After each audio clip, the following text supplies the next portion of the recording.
Eu vim agora conversando com uma colega e a gente passou numa rua onde tem muito cachorrinho de rua e até uns que de casa que deixa o portão aberto e eles saem. E a gente vinha conversando sobre como que tem esses cachorros que às vezes vêm por cima da gente, vêm caminhando com a gente. E ela me relatou uma experiência dela não muito agradável, de que um desses cachorrinhos muito fofinho começou a caminhar ao lado dela e ela foi brincando com ele, falando com ele, até que ela abaixou para fazer carinho. No início ele aceitou, mas do nada, no meio do carinho que ela estava fazendo ali, ele levantou e começou a morder ela.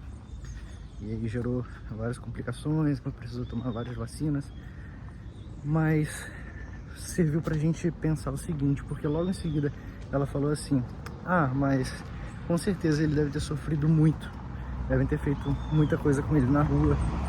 E aí a gente começou a pensar, olha o que você acabou de falar, né?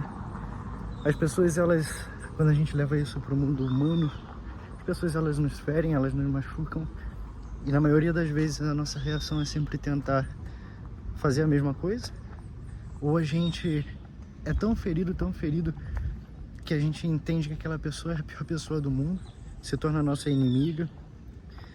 E eu não estou dizendo aqui que as pessoas que nos machucaram a gente precisa manter na nossa vida ou ser amigos, não é isso. Mas precisamos tentar cultivar esse olhar de... Eu gosto da expressão misericórdia, uma expressão religiosa, mas que faz muito sentido. Misericórdia seria a compaixão do coração, cordis, coração. E ter esse olhar de misericórdia é entender que as pessoas que nos ferem, elas são feridas. A gente não sabe o porquê, por quem, a intensidade dessa ferida, ou das experiências que essas pessoas passaram e viveram.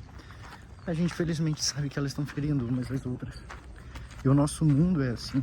E nós, eu tô falando aqui dos outros, mas quando eu olho pra minha vida, eu já feri tantas pessoas, já machuquei tantas pessoas, e quando eu vejo isso que eu fiz, ou porque eu fiz ou porque eu deixei de fazer, quando eu machuquei alguém, na verdade é porque algo dentro de mim estava muito mal resolvido naquele contexto, naquela situação.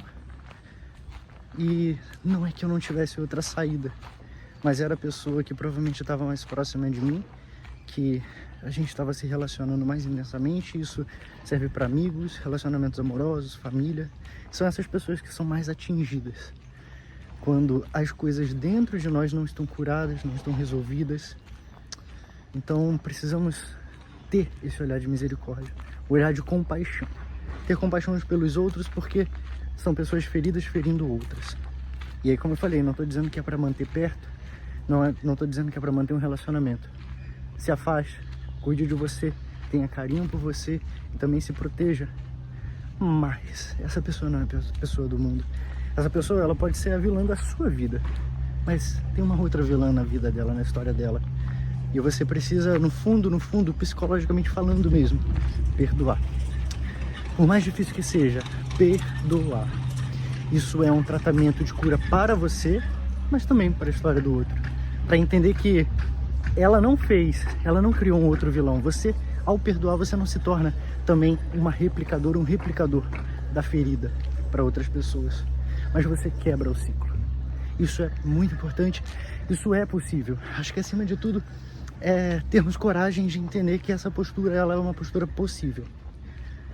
A gente parar de replicar as feridas, parar de replicar o mal que fizeram para nós.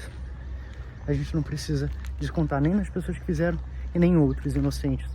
E assim gerar uma cadeia de pessoas que, feridas, vão ferindo os outros. E sem dúvidas alguma, no processo terapêutico, tratar de pessoas ressentidas é um dos tratamentos mais difíceis de se fazer. Ressentir, particular re, que vem do repetir, ressentir, sentir de novo, sentir.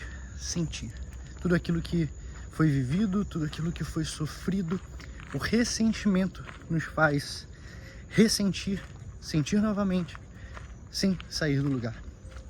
É diferente daquela ideia, eu gosto muito, por mais que eu não seja um psicanalista, eu gosto muito da ideia do Freud, que num processo terapêutico é preciso recordar, repetir, para então elaborar. Elaborar seria resolver, né, esse conflito.